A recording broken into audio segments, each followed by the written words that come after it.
Tulane coach Willie Fritz is our guest. You're 17th right now in those the college football playoff rankings. You're wedged in there between NC State and Texas. Should you be higher here, Willie? Are we getting a little bit of Tulane disrespect? Oh, I don't know about that. We just we just need to keep being 1-0 every week, trying to get a little better. I think everybody's always trying to chase that elusive perfect game, and we keep pointing out to our guys, it's better to do it after a win than a loss. Hey, we could have done this better, that better, whatever the case may be. But, there's a lot of football still left in the season, and I think we can play a lot better than what we've played so far. So that's what we're going to try to take a step in that direction tomorrow against UCF. This is such a unique time in college football with NIL and the way that's impacting roster building, it's impacting recruiting.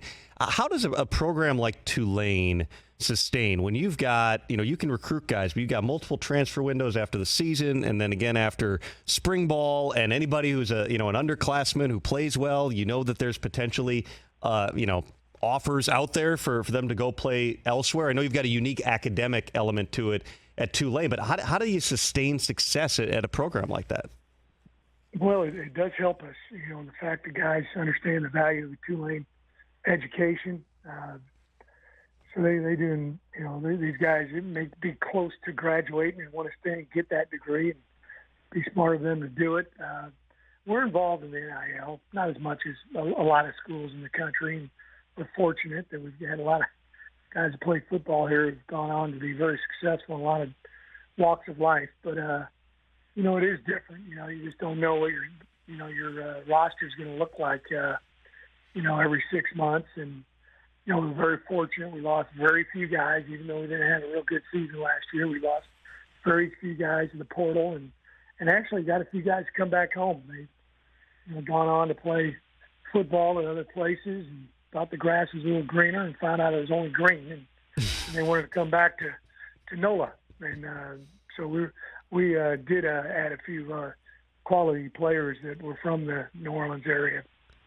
How much of a sell is New Orleans when you're recruiting? I mean, obviously that's a great talent base in that area, but coming to that city, even though it's not, what people would think of as being a major program, how much of a selling point is the city? Big time. We sell three things to our guys. Number one, the opportunity to get a world-class education. Then we talk to them about playing big-time Division I football. This is a great conference, the American Athletic Conference. And then last but not least, you do the iconic city of New Orleans, right? And we show it off during recruiting. Sometimes people have only heard about some street that starts with the letter B. I can't think of it.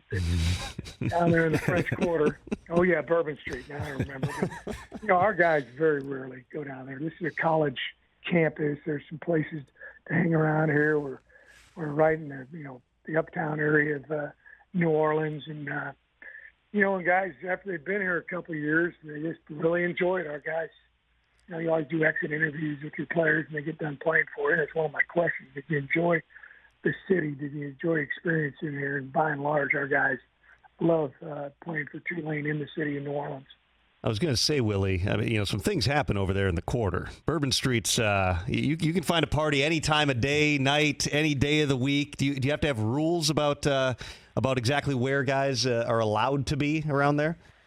The French Quarter is a really vast area, and Bourbon Street's just one street on it. So our guys, go down there. I don't think they go down to Bourbon Street very much. At least I haven't ran into them much. Now,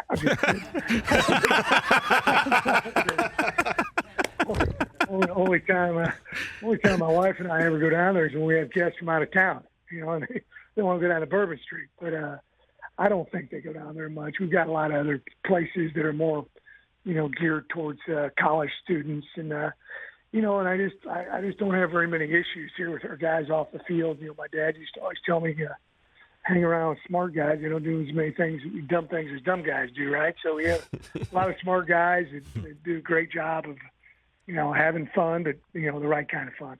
Catch the Rich Eisen Show every single day on the Roku channel, 12 to 3 Eastern, for free.